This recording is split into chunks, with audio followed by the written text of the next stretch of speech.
Ja a moja partia sme sa zvykli stretávať pred starou stodolou. Hovorilo sa, že v nej straší, no pre nás to bolo ideálne miesto, kde sa môžeme zašiť. Poviedkam o duchovi, ktorý straší v starej stodole, sme sa zvykli vysmievať. Až do jednoho večera. Ja, Janka, Nela, kamarát Tibor a Marek sme sa rozhodli ísť opekať. Ako inak destináciu na opekanie sme zvolili práve starú stodolu. Prišli sme okolo 7 večera a rozhodli sme sa, že všetko prichystáme, než zapadne slniečko.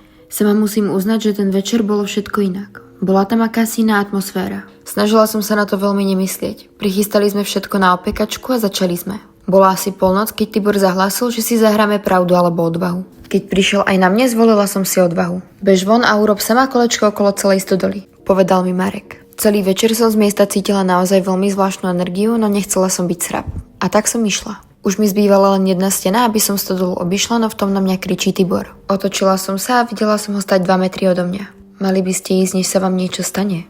Tibor, čo to hovoríš? Zmetená som sa spýtala. Odíďte, povedal hlasom, ktorý mu nepatril a vyparil sa. Začala som kričať od strachu a utekala som k ostatným. Než som sa stihla nadýchnuť a povedať im, čo som videla, kričala po mne kamarátka Janka. Mám tvoje veci a ideme preč, rýchlo. Na nič som nečakala a rozutekali sme sa smerom domov. Po ceste mi povedali, že mali podobný výjav so mnou ako ja s Tiborom. No a ja od tej doby verím, že tam naozaj straší.